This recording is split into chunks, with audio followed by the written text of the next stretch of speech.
चला तर 6वीचं आपण तिसरं लेक्चर चालू करतोय. ह्याच्यामध्ये आपण काय घेणार आहोत तर पहिल्यांदा आपण घेताना काय घेतलं होतं बघा.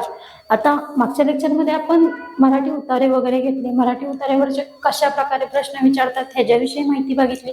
त्याच्यानंतर 2 नंबरच्या लेक्चरमध्ये आपण काय बघितले की नाम सर्वनाम शब्दाच्या जाती बघितल्या. टोटली जाती 8 आहेत. त्याच्यापेक्षा आपण आता सध्या स्टडीला किती आहेत तर 4 आपल्याला शब्दाच्या जाती आहेत. त्याच्यानंतरचा टॉपिक कुठला येतो तर लिंग. लिंग म्हणजे नेमकं काय आहे, लिंगाला काय म्हणतो आपण, हे लिंग कशावरून आपण ठरवतो तर नामाच्या स्वरूपावरून एखादी वस्तू. सगळ्यात महत्वाचं काय आहे तर नाम. मग आपण सुरुवात करतानाच नाम म्हणतोय. नामाच्या स्वरूपावरून एखादी वस्तू वास्तविक काल्पनिक पुरुष जातीची आहे की स्त्री जातीची आहे, वास्तविक आहे किंवा काल्पनिक आहे.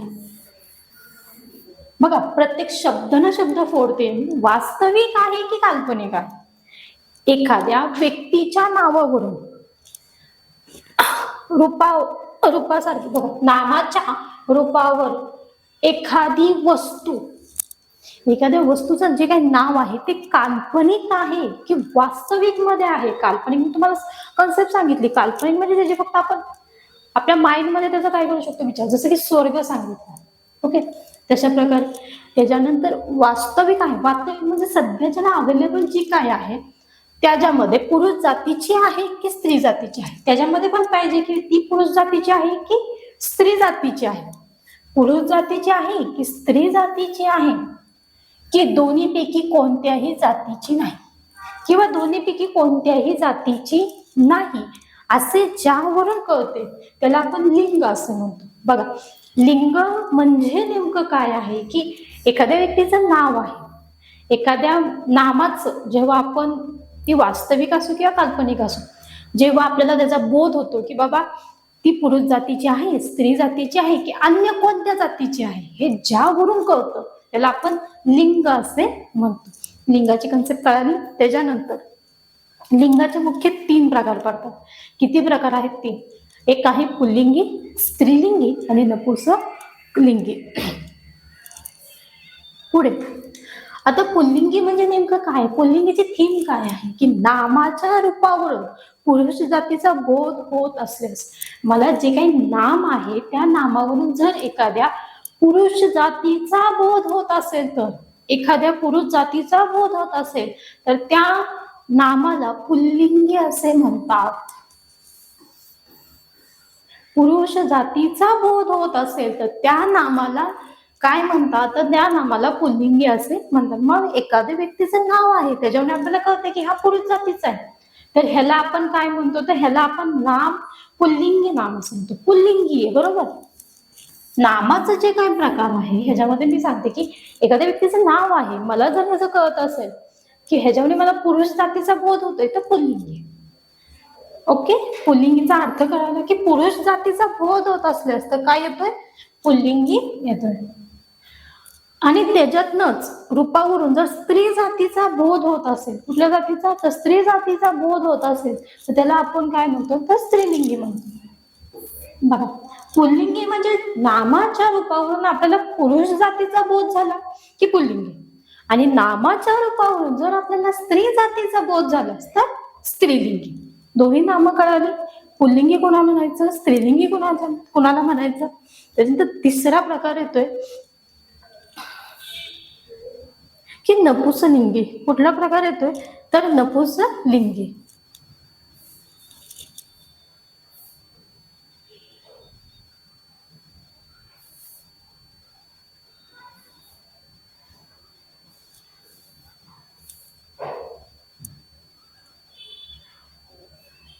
पुढचा काय येतोय तर नपुंसकलिंगी म्हणजे काय, नामाच्या रूपावरून पुरुष जातीचा अथवा स्त्री जातीचा बोध होत नाही. बोध होतोय का की हे स्त्री जातीचा आहे का पुरुष जातीचा आहे, नाही होत. दोन्ही जातीचा बोध होत नाही तेव्हा आपण नपुंसकलिंगी असं म्हणतो. बघा त्याच्यामध्ये एक सिंपल उदाहरण बघा. आता बेसिकली आपण सगळेजण सहज एखादं लहान बाळ दिसले की आपण पिल्लू म्हणतो. ऍक्च्युली पिल्लू हा जो काही शब्द आहे तो स्त्रीलिंगी मध्ये मोडतो का पुल्लिंगी मध्ये मोडतो? ते पिल्लू, तो पिल्लू का ते पिल्लू म्हणतो? ते ते शब्द वापरतो. तो पिल्लू म्हणतो, ती पिल्लू म्हणतो, ते पिल्लू म्हणतो. ओके, हा जो पुल्लिंगी पिल्लू शब्द आहे हा नपुंसकलिंगी आहे. आता हे कसं ठरवतो की हे कुठलं आहे ते? तर हे ठरवण्यासाठी आपल्याला नामाच्या अगोदर तो लागत असेल तर पुल्लिंगी. नामाच्या अगोदर कुठला शब्द लागला पाहिजे? तो शब्द लागला की काय समजायचं? हे काय आहे? पुल्लिंगी. ती शब्द लागला की स्त्रीलिंगी. आणि नामाच्या अगोदर ते हा लागला की समजायचं नपुंसकलिंगी. आता तो, ती, ते हे काय आहे रे? हे शिकलेलो आहे. नामाऐवजी वापरण्यात येणारे काय आहे हे आपण याला तो, ती, ते, हे, जे, कोण, आपण, काय, स्वतः हे सगळे 9 जण शिकलेलो आहोत. आपण सर्वनाम म्हणून ह्याचा वापर करतो. बरोबर आहे? तर तो मुलगा खेळता खेळता पडला. ती मुलगी खेळता खेळता पडली. ते पिल्लू खेळता खेळता पडलं. बघा, तो, ती आणि ते. महत्वाचं काय आहे? तो, ती आणि ते.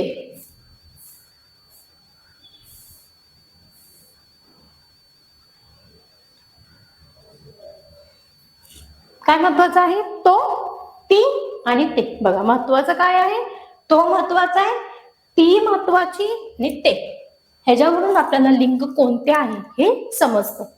पुढे आता बघा, आता यासाठी मी उदाहरणं घेतलेली आहेत. आता उदाहरण बघा, तो फळा, ती शाळा आणि ते झाड. आता माझ्या हातामध्ये पेन आहे, काय म्हणतो आपण पेनाला? तो पेन आणते, तो शब्द वापरतो. ओके, ते म्हणतो का ते पेन? नाही, शब्द वापरताना आपण काय म्हणतो? तो पेन. ओके, तो फोन का ती फोन? नाही, तर तो फोन. ओके, तो चांदोबा, ती चांदणी. बघा, तो चांदोबा, ती चांदणी. तो कापूस, तो हिमालय आणि तो दिवा. बघा, नाव वापरतानाच मी कसं वापरले? तो फळा, तो चांदोबा, तो कापूस, तो हिमालय आणि तो दिवा. बघा, पुरुषलिंगी पुरुषलिंगामध्ये काय काय घेतोय की बघा, तो शब्द वापरलाय. तो फळा, तो पेन, तो चांदोबा, तो कापूस, तो हिमालय, तो दिवा. म्हणजे तो हा शब्द जिथं जिथं वापरणार तिथं पुरुषलिंगी शब्द येणार. आता ती शाळा, शाळेला आपण ती म्हणतो, ती शाळा. आता अजून काय म्हणू? ती गाय. बरोबर, तो बैल, ती गाय. बरोबर, ती रात्र, ती चांदणी, ती म्हशी, तो कप आणि ती म्हशी. बघा, कपला काय म्हणतो? तो कप, ती म्हशी, ती युक्ती. ते युक्ती म्हणत नाही, तो युक्ती म्हणत नाही, तर ती तू जी काय वापरली ती युक्ती वापरली. ती करंजी, ती हा जो काही शब्द आहे, ती करंजी. ती चकली, ते चकली, तो चकली नाही, ती चकली, ती करंजी, तो लाडू, तो पेढा.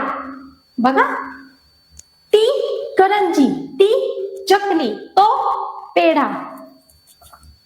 आता नपुंसकलिंगी, ते झाड, ते हरिण, ते वरण, ते चित्र, ते कमळ. ते शब्द आले की काय समजायचं? नपुंसकलिंगी. आणि ती शब्द आला की स्त्रीलिंगी. आणि पुरुषलिंगी मध्ये तो शब्द आला की पुरुषलिंगी. हे तिन्ही कळाले तुम्हाला? एक स्त्रीलिंगी, पुरुषलिंगी आणि नपुंसकलिंगी. तिन्ही कळाले. त्याच्यानंतर पुढचं बघूया आपण. पुढील पैकी स्त्रीलिंगी शब्द, तुम्हाला पेपरमध्ये प्रश्न काय येतात? तर स्त्रीलिंगी शब्द कोणता आहे, पुल्लिंगी शब्द कोणता आहे, पुढील पैकी पुल्लिंगी शब्द ओळखा, पुढील पैकी स्त्रीलिंगी शब्द ओळखा. त्याच्यानंतर पुढीलपैकी नपुंसकलिंगी शब्द ओळखा. गटात न बसणारा शब्द कोणता आहे? सगळे स्त्रीलिंगी देतात, एकच पुरुषलिंगी गटाच्या बाहेर निघेल, किंवा सगळे पुरुषलिंगी देतात, एक स्त्रीलिंगी देतात, तो गटाच्या बाहेर निघेल. असे प्रश्न विचारले जातात. या शब्दाचं स्त्रीलिंगी काय होईल ते पण विचारलं जाईल, बरोबर का नाही?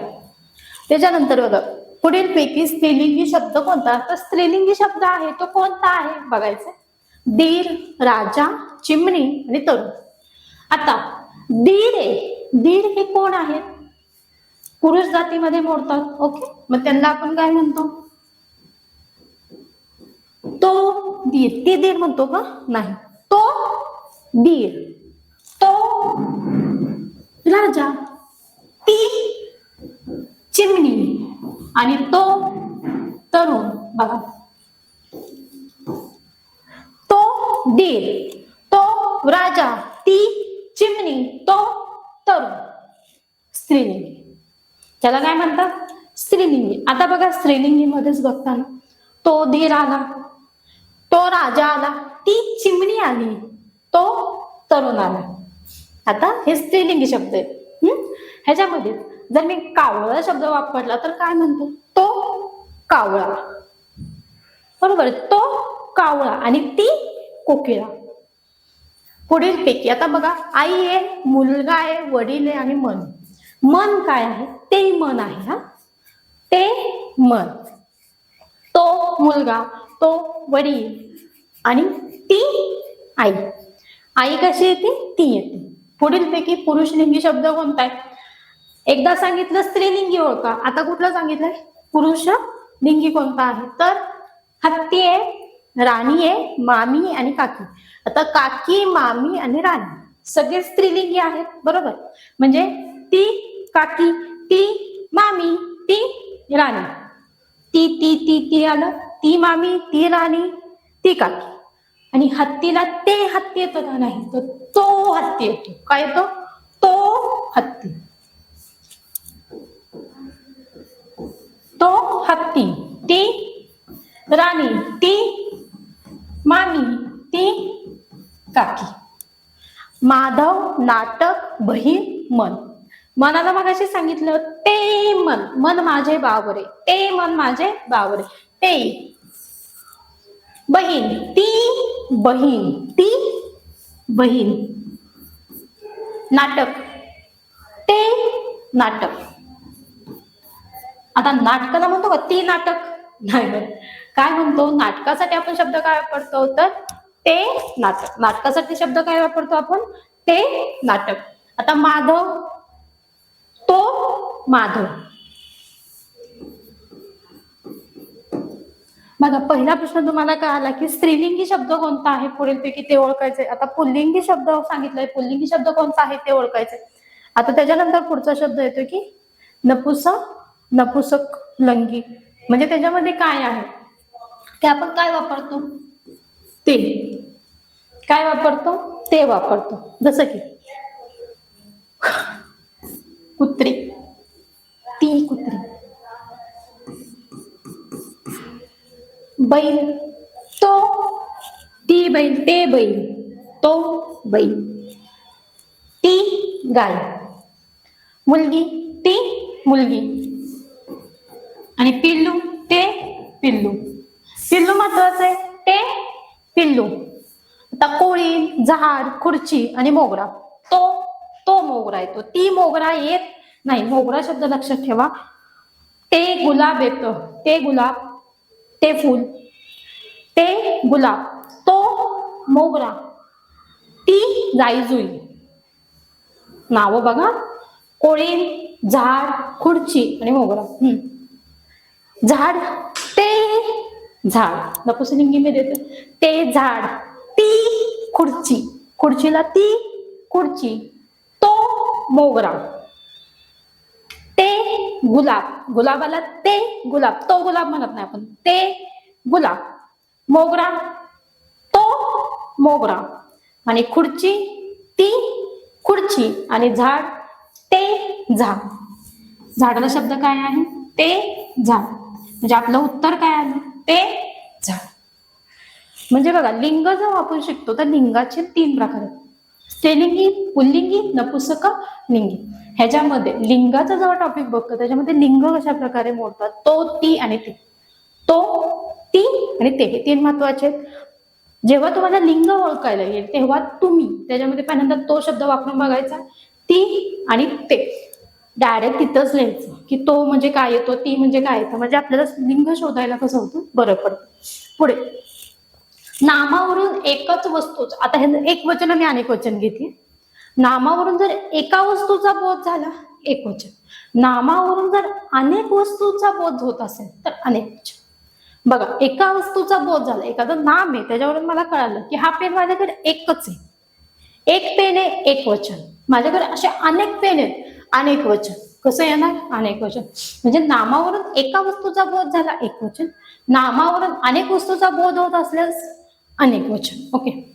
आणि जी काय आपली आदरणीय व्यक्ती असते, तुम्हाला सांगतानाच एका वस्तूचा बोध झाला एक वचन, अनेक वस्तूंची माहिती कळाली अनेक वचन. बोध होती म्हणजे माहिती कळली, मला कळालं की बाबा ह्याच्याकडे अनेक पेन आहेत, अनेक वस्तूंचा मला बोध होतो म्हणजे अनेक गोष्टी मला कळतात, अनेक. आता बघा, एखादी व्यक्ती आपणास आदरणीय आहे, एखादी व्यक्ती आहे ती माझ्यासाठी खूप आदरणीय आहे, मग मी त्यांना काय, त्यांच्यासाठी मी अनेक वचन वापरते. बघा, एखादी व्यक्ती माझ्यासाठी खूप आदरणीय आहे तर त्यांच्यासाठी मी कुठला शब्द वापरते, तर अनेक वचन. संत ज्ञानेश्वर महाराज, बरं, संत तुकारामांनी, संत ज्ञानेश्वर महाराजांनी, संत एकनाथांनी हा जो मी शब्द वापरते तो अनेक वचनी शब्द वापरते, कारण की ती माझ्यासाठी आदरणीय व्यक्ती आहे. तर आदरणीय व्यक्तीसाठी आपण अनेक वचन वापरतो. ही कन्सेप्ट लक्षात ठेवा की जे काही तुमच्या आदरणीय व्यक्ती आहेत त्यांच्यासाठी तुम्हाला कुठलं वचन वापरायचं आहे, तर अनेक वचन वापरायचं आहे.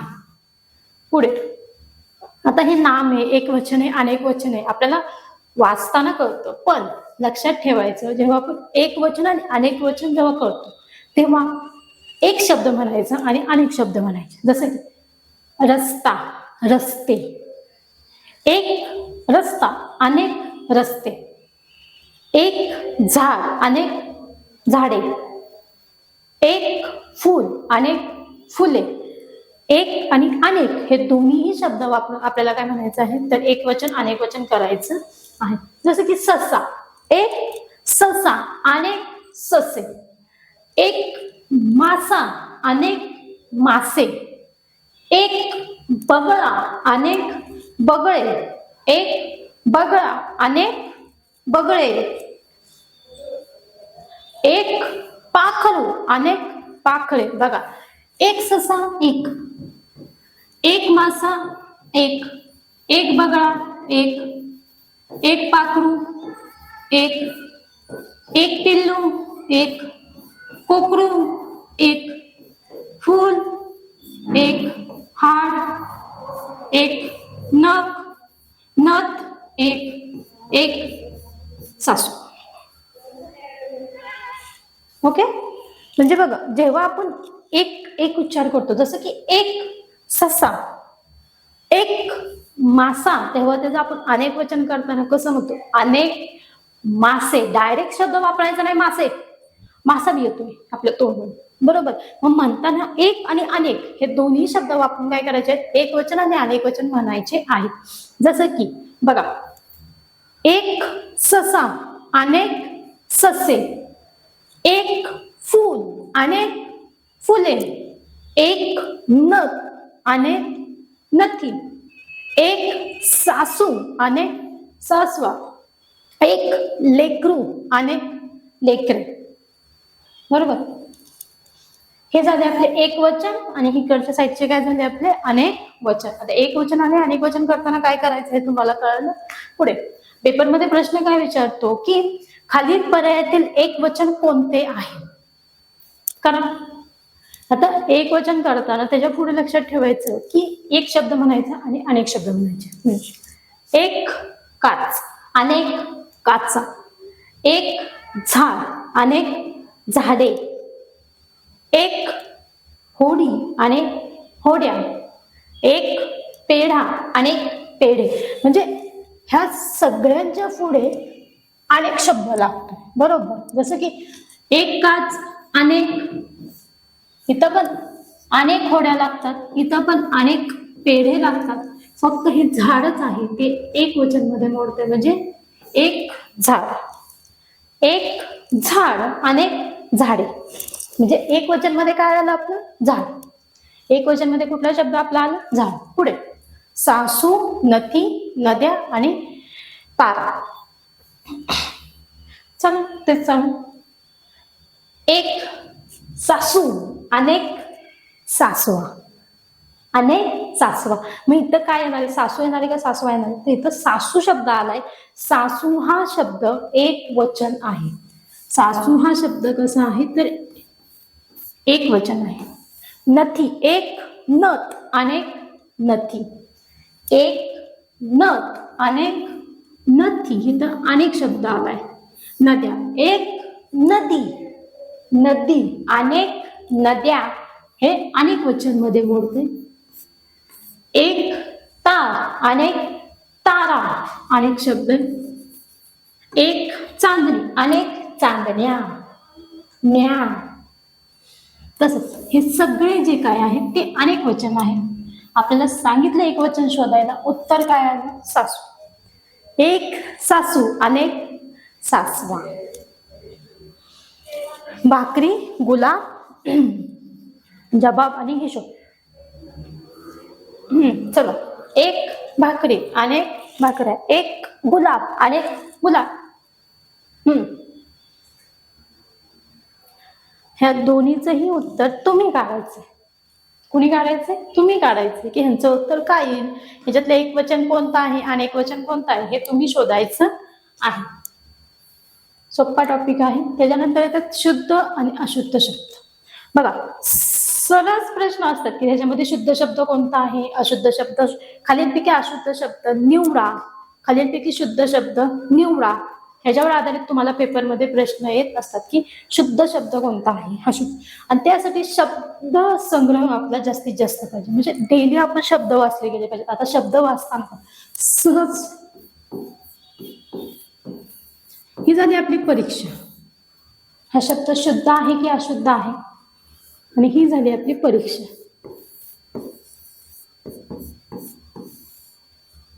ओके, शुद्ध शब्द काय आहे? परीक्षा. हा शब्द शुद्ध आहे का? नाही, हा शब्द अशुद्ध आहे. बरोबर, म्हणजे आपल्याला अशुद्ध शब्द आणि शुद्ध शब्द आपल्याला सांगता आले पाहिजे. जर मी म्हणलं की हा शब्द लिहा, सुंदर. ऍक्च्युली लिहिताना बरेच जण हा शब्द लिहितात सुंदर, तर सुंदर शब्द हा असतो. लिहिताना कुठला शब्द लिहिला जातो? हा आहे. कुठला शुद्ध शब्द? हा. कनिष्ठ, ष्ट, ष्ठ, ठ, ठ. लिहिताना कनिष्ठ लिहिता, तर ट आहे का? नाही, कनिष्ठ आहे. आता गणित. गणित हा शब्द बरेच विद्यार्थी गणित ना न ला दुसरी वेलांटी देतात, तर हा शब्द चुकीचा आहे. त्याचा बरोबर शब्द काय आहे? ग न ला पहिली वेलांटी गणित.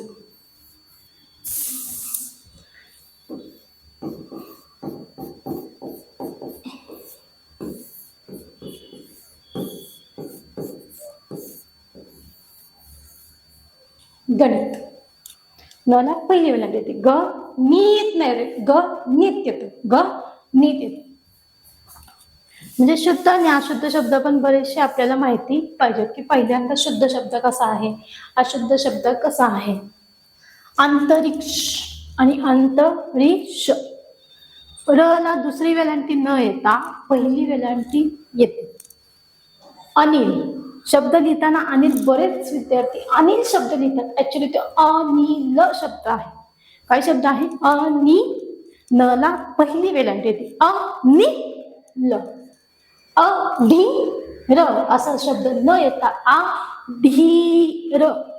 जो ईचा उच्चार आहे तो दीर्घ होतो, अधीर. इतिहास, इतिहास.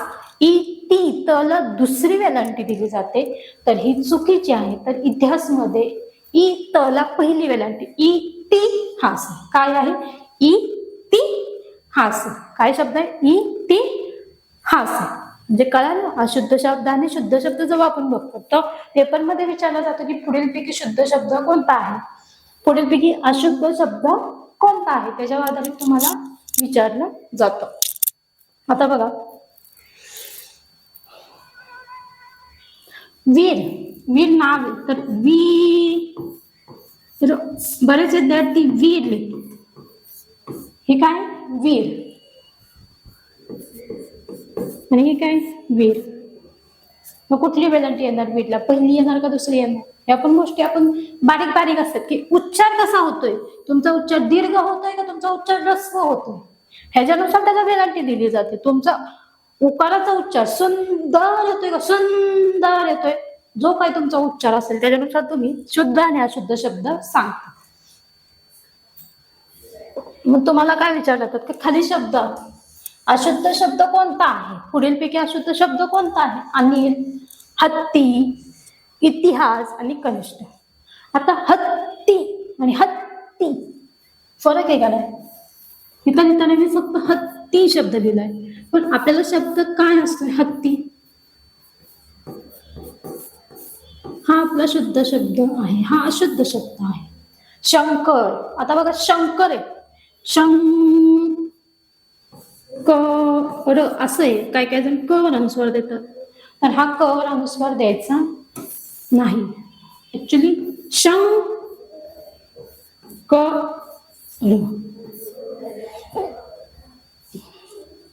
बरोबर आहे. दोन गोष्टी समजल्या तुम्हाला. तर तुम्हाला पेपरमध्ये काय विचारलं जातं, तर पुढीलपैकी अशुद्ध शब्द कोणता आहे, पुढीलपैकी शुद्ध शब्द कोणता आहे, ह्याच्यावर आधारित तुम्हाला पेपरमध्ये प्रश्न विचारले जातात.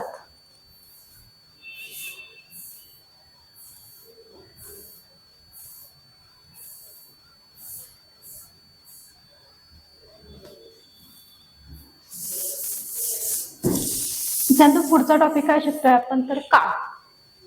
त्यानंतर पुढचा टॉपिक काय आहे आपला, तर काळ. काळ कुठले आहेत? 3 प्रकारचे काळ आहेत. काळ म्हणजे काय? तुम्ही एखादी गोष्ट कधी घडली हे ज्याच्यावरून सांगतात ती वस्तू म्हणजे काळ.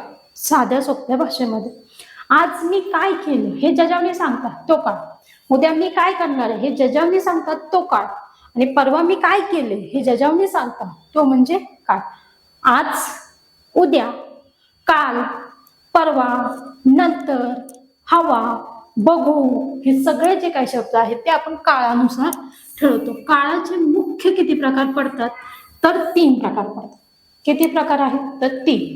एक आहे वर्तमान काळ, भूतकाळ आणि भविष्यकाळ. काळाचे किती प्रकार आहेत? 3. वर्तमान काळ, भूतकाळ आणि भविष्यकाळ.